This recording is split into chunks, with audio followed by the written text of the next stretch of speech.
extremely happy and thankful to our Justice Ma'am, Honorable Justice Ma'am, Dr. Anita Suman for releasing our book, and I also thank Dr. Chitra Madhavan for giving a great lecture on the history of the South Indian women. During the challenging period of the COVID pandemic, we dedicated our time to researching and collecting information about the inspiring women throughout the ages in Indian history. The period of lockdown provided a unique opportunity to delve into the stories and understand their contributions in various fields. So we all know that during the pandemic situation, we were held up at home and with the online resources, and we all have become a very informative people during that time. And the abundance of the online resources, the digital archives and research materials made this task more accessible than ever before. And we realized, me as a mother and my son at home realized the real potential for spreading the awareness and inspiring others through the video content. At that point of time, the YouTube videos have become very popular, carefully highlighting the achievements, struggles and impacts of the credible women who have shaped Indian history. So putting in significant hard work and effort, we transformed the scripts of the videos into a book. Basically, even though I am a women's studies personality, I am not a feminist, but I give importance to both the men and women because I used to have a thing in my mind that both are complementary to each other, and it is with the nature as well. So what and all I have read, we have come up with a book, have been mentioned by Dr. Nandita ma'am and Justice ma'am. And it is a high time to talk about these women of India who picked up the sword to fight for their own freedom. I would like to just mention here, since the chief guest is a justice, and it is important to mention that the more recent historic verdict by the Supreme Court of India on 17 February 2020 granted the power to hold command positions to women in the Indian Armed Forces. And this is considered to be a win in the constant battle against stereotypes and patriarchy.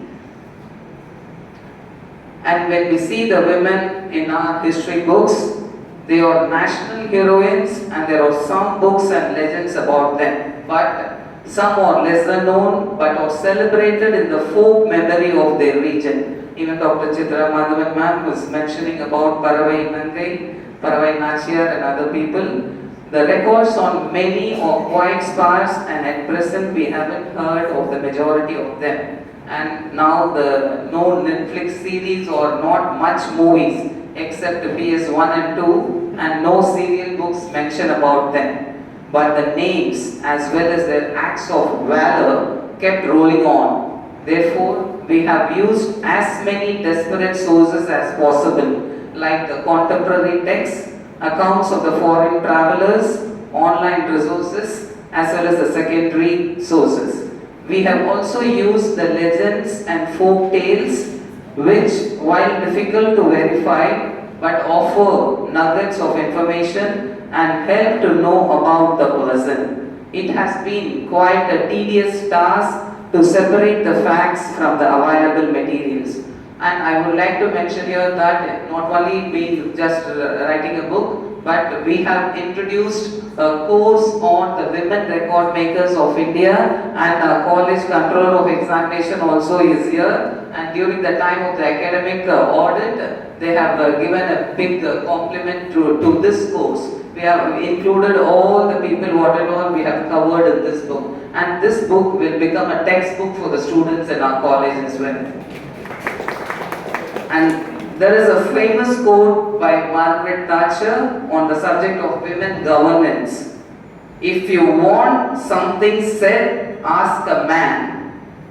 But if you want something done, ask a woman.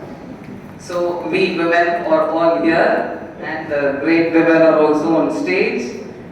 the women of India are worth knowing and writing about, not only because they rule but also because they rule well, in any case at levels comparable to male rulers in a particular period.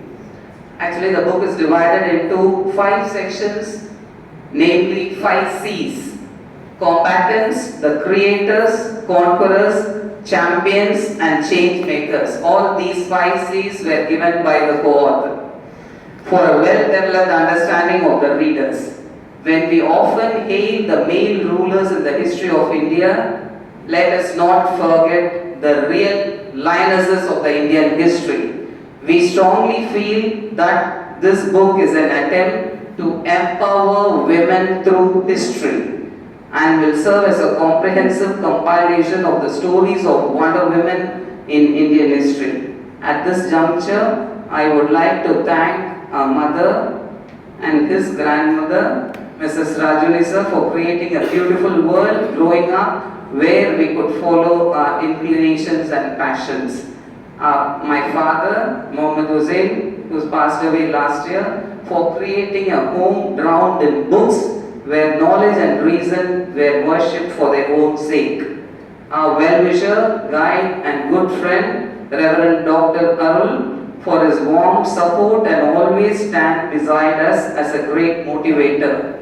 My students and friends for their unstinting support and encouragement, and I would like to mention here Professor Kumaresan. He is a former professor of the Agaraya College and I call him as my father. It is absolutely possible. So special thanks to Honorable Justice Ma'am and Dr. Chitra Madhavan Ma'am and Dr. Raziya Parvin Ma'am for the opportunity to release this book here in this prestigious institution. And I must state my special thanks to all of you present here and for witnessing this small grain of rice trying to become something in life. And it really feels so nervous, to be honest, to stand in front of all these wonderful people before all your contributions and hard work and just a small grain of rice. So I wish I could achieve more in life, share more stages with my mother as well. And I must state that my friends are also here, Mr. Suman, Mr. Surya and Mr. Anku. Thank you for coming here. And it just feels so grateful and honored. Thank you so much.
First in the